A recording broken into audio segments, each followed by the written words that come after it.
Friend job search YouTube channel में आपका स्वागत है। आज इस वीडियो में आप बात करने वाला है सेंट्रल गवर्नमेंट की बड़ी भर्ती जो कि एलडीसी और स्टोर कीपर के लिए बहुत ही शानदार इसमें पोस्ट आउट की गई हैं। जो भी कैंडिडेट इसके लिए एलिजिबल है जरूर फॉर्म फिलअप कर सकते हैं। ये वैकेंसीज एनसीईआरटी की तरफ से सेंट्रल गवर्नमेंट की अलग अलग इंस्टीट्यूट के लिए वैकेंसीज जारी की गई हैं, जिसमें टोटल आपकी जो 173 पोस्ट आपकी रखी गई हैं। तो आप शानदार पोस्ट के लिए अप्लाई कर सकते हैं। पहली पोस्ट इधर से स्टार्ट करेंगे जो कि लोअर पोस्ट से अपर पोस्ट की तरफ चलेंगे। कारपेंटर की एक पोस्ट, सेकंड पोस्ट बात करें तो टीजी ग्रेड सेकंड की पोस्ट आपकी 27 साल तक के कैंडिडेट 1 पोस्ट आपकी आउट की गई है। पेंटर के लिए यहाँ पे आपकी एक पोस्ट आउट की गई है। लाइटमैन के लिए टोटल 4 पदों पर। फिल्म जोइंटर के लिए आपकी जोइनर के लिए आपकी एक पोस्ट आपकी आउट की गई है। सीनियर लाइब्रेरी अटेंडेंट के लिए आपकी यहाँ पे 3 पदों पर। एलडीसी के लिए लोअर डिवीजन क्लर्क के लिए 27 साल तक के कैंडिडेट के लिए 54 पदों पर टोटल वैकेंसीज यहाँ पे जारी की गई हैं, जो कि बहुत ही शानदार पोस्ट आपकी रहने वाली है। ये आपके अलग अलग इंस्टीट्यूट के नाम दिए हुए हैं जिनमें टोटल वैकेंसी रखी गई है। एक ही पोस्ट के लिए मतलब आपके सभी पोस्ट के लिए एक ही जगह फॉर्म फिलअप कर पाएंगे, कोई दिक्कत नहीं है आपको। इसके बाद में लैब असिस्टेंट साइंस के लिए एक पोस्ट आपकी रखी गई है। लैब असिस्टेंट मैथमेटिक्स के लिए 2 पोस्ट है। होम्स जो भी है लेब असिस्टेंट होम साइंस के लिए आपकी एक पोस्ट है। जूलॉजी के लिए आपकी एक पोस्ट है। लेवल 4 की डायरेक्ट रिक्रूटमेंट है जिसमें बीएससी कैंडिडेट जो भी है डायरेक्ट आप अप्लाई कर सकेंगे। बायोलॉजी के लिए आपकी एक पोस्ट है। इसके बाद में एग्रीकल्चर की एक पोस्ट है। जिसके बाद में आपकी नेक्स्ट आपकी लेब असिस्टेंट 3 पोस्ट रखी गई है। लैंग्वेज इंग्लिश के लिए 2 पोस्ट रखी गई है।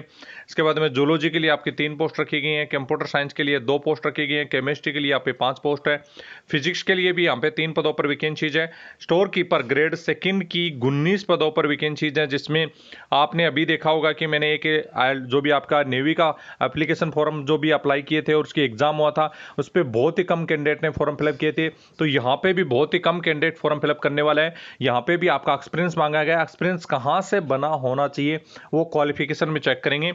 इसके बाद में आप देख सकते हैं असिस्टेंट की पोस्ट है। फिल्म अटेंडेंट या असिस्टेंट की पोस्ट है। Computer operator store keeper grade 1 के लिए भी यहाँ पे पोस्ट है जो कि लेवल 5 की डायरेक्ट रिक्रूटमेंट है। इसमें बैचलर डिग्री और जो भी एक्सपीरियंस रखते हैं वो 3 पदों के लिए अप्लाई कर सकेंगे। रूफ रीडर के लिए इंग्लिश की एक पोस्ट है। इसके बाद में सेमी प्रोफेशनल असिस्टेंट की 2 पदों पर। टीवी ऑपरेटर ग्रेड 3 की आपकी 2 पदों पर। ग्राफिक असिस्टेंट ग्रेड 1 के लिए एक पोस्ट है। इसी प्रकार से ऑडियो जो भी है आपका ऑडियो रेडियो प्रोड्यूसर है उसके लिए भी आपके यहाँ पे 4 पदों पर वैकेंसीज है। टेक्नीशियन के लिए 8 पदों पर पोस्ट है जो कि आईटीआई कैंडिडेट अप्लाई कर सकेंगे। इसी प्रकार से देखें तो यहाँ पे आपके ग्रुप बी के पदों पर वैकेंसीज हैं। सेट डिजाइनर के लिए है। उसके बाद इंजीनियर की आपकी इस प्रकार से कैमरामैन की पोस्ट है। असिस्टेंट की पोस्ट है। यहाँ पे ग्रुप बी के पदों पर ये सभी पोस्ट आप देख सकते हैं। स्टोर ऑफिसर के लिए भी यहाँ पे एक पोस्ट है जो कि एमएससी डिग्री रखते हैं और एक्सपीरियंस रखते हैं, वो कैंडिडेट यहाँ पे अवेलेबल होंगे। तो इसी प्रकार से शानदार आपके स्टोर की आपके 3 पदों पर अलग अलग वैकेंसीज रहने वाले। स्टोर अफसर, store grade 1, store grade second की भी आपकी पोस्ट रखी गई है जिसमें सभी में एक्सपीरियंस मांगा गया। एक्सपीरियंस आपका मिनिमम जो भी है संबंधित किसी भी डिपार्टमेंट से हो, चाहे प्राइवेट से हो, आपका रजिस्टर्ड इंस्टीट्यूट से होना चाहिए। मिनिमम जीएसटी नंबर होना चाहिए। वेरिफिकेशन के टाइम में वेरिफिकेशन होना चाहिए। इसकी प्रकार से आप देखें ग्रुप ए के पदों पर भी टोटल यहाँ पे 9 वैकेंसीज हैं। असिस्टेंट प्रोविजन अफसर, बिजनेस मैनेजर, इसी प्रकार से सभी पोस्ट ये आपकी 173 पदों पर वैकेंसीज आपकी एनसीईआरटी की तरफ से रखी गई हैं। आपकी पोस्टिंग कहाँ होगी? अजमेर, भोपाल, भुवनेश्वर, मैसूर, नौरे और शिलोंग यहाँ पे आपकी पोस्ट रखी गई हैं। तो ये इंस्टीट्यूट के नाम दिए गए हैं। नीचे इंस्टीट्यूट के जो नाम दिए गए हैं उन्हीं पे आपकी ज्वाइनिंग करवाई जाएगी जहाँ जहाँ पोस्ट आपकी रखी गई हैं। सभी की क्वालिफिकेशन आप पीडीएफ के माध्यम से आराम से देख पाएंगे। बाकी की आपको स्टोर कीपर ग्रेड 1 की पोस्ट के लिए बता दूं कि जो इसमें bachelor degree science subject, arts subject, commerce subject किसी भी सब्जेक्ट में होनी चाहिए वो कैंडिडेट, साथ में 2 साल का एक्सपीरियंस मांगा गया है। कंप्यूटर का नॉलेज आपके पास होना चाहिए। 2 साल का एक्सपीरियंस कहीं से भी प्राइवेट ऑर्गेनाइजेशन भी से भी आप बनवा रहे हैं तो वहाँ से आप बनवाते वक्त ये ध्यान जरूर रखें कि मिनिमम आपका वो जानकार होना चाहिए, क्योंकि जो भी वेरिफिकेशन करने के टाइम में ये दिक्कत ना आए कि वेरिफिकेशन न हो पाए और वेरिफिकेशन के टाइम में वो बहुत ज़्यादा आपसे पैसे मांगे। तो मिनिमम वो आपका जानकार होना चाहिए। साथ में ही आपके मिनिमम उसके जीएसटी नंबर ऊपर मिनिमम होने चाहिए। जीएसटी नंबर के साथ आपका जो भी एक्सपीरियंस सर्टिफिकेट आपका होना चाहिए और उसमें आपकी पे स्केल वगैरह सब मेंशन की हुई होनी चाहिए, तभी एक्सपीरियंस सर्टिफिकेट सही मान्य होगा। और उसमें यदि आप ऑनलाइन पेमेंट हुआ है नहीं हुआ है तो आप उसमें पेमेंट भी मोड लिख सकते हैं। कि पेमेंट मोड भी होगा, वो कैश ले हो सकता है, उसमें लिख के ये सारी जानकारियाँ आप एक्सपीरियंस सर्टिफिकेट बनवाएं, जिससे आपको किसी प्रकार की दिक्कत नहीं है। क्योंकि जो भी एक्सपीरियंस सर्टिफिकेट के साथ सिलेक्शन लेना है तो यहाँ पे बहुत ही शानदार पोस्ट है। यहाँ 10+2 वाले कैंडिडेट भी यहाँ पे अप्लाई कर सकेंगे। और इसी के साथ आप देख सकते हैं 3 ईयर का एक्सपीरियंस मांगा गया। 3 ईयर का एक्सपीरियंस इसमें जो भी कैंडिडेट अप्लाई करेंगे तो वो कैंडिडेट इसमें अप्लाई कर सकेंगे। रिटन टेस्ट पे ही मात्र आपका सिलेक्शन किया जाएगा। लेब अटेंडेंट में भी है, लोअर डिवीजन क्लर्क में 12वीं मात्र वाले कैंडिडेट सभी अप्लाई कर सकेंगे। इसमें टाइपिंग स्पीड 35 की इंग्लिश में और 30 की हिंदी में, दोनों में से एक चॉइस आप कर सकते हैं। रिटन टेस्ट और स्किल टेस्ट के आधार पर आपका सिलेक्शन किया जाएगा। बाकी की ये सभी पोस्ट ITI 10+2 वाली कैंडिडेट की पोस्ट है।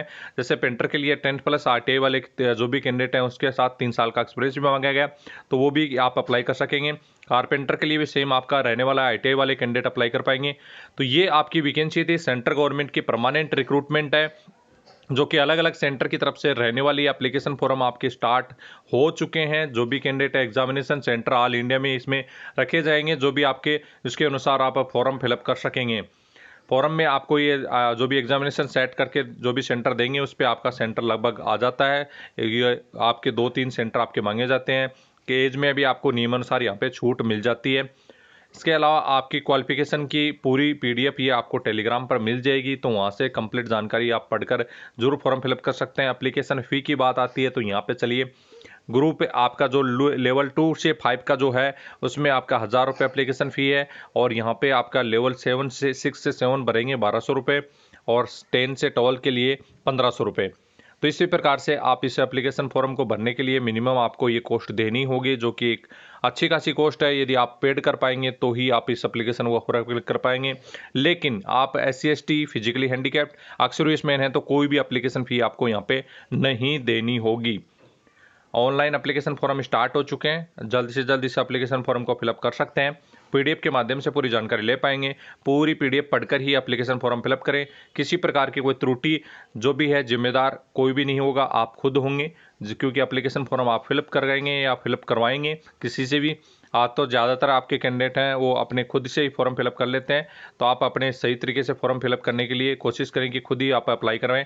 और 16 तारीख लास्ट डेट इसकी रखी गई है। 16 तारीख तक आप सभी कैंडिडेट इस वैकेंसीज के लिए अप्लाई कर सकेंगे। शानदार पोस्ट है। मिनिमम आपके GST नंबर वाला एक्सपीरियंस सर्टिफिकेट आपके पास होना चाहिए। जानकार आपका कोई होना चाहिए, जिससे एक्सपीरियंस के टाइम वेरिफिकेशन होगा उस टाइम में आपका कोई भी दिक्कत नहीं है। मिनिमम फॉर्मेट में आपका जो भी है पूरा फॉर्मेट बनता है, उसके अंदर मिनिमम पे स्केल आपकी होनी चाहिए, और आपका पेमेंट मोड भी लिखा होना चाहिए कि पेमेंट मोड क्या है, कि आप किस प्रकार से उसको पेमेंट दी गई है। ये सारी चीज़ें मेंशन करवा के ही अब जो भी आपका सर्टिफिकेट बना होना चाहिए। किसी कैंडिडेट को कोई क्यूरी है तो कमेंट बॉक्स में कमेंट करके पूछ सकते हैं। जय हिंद दोस्तों।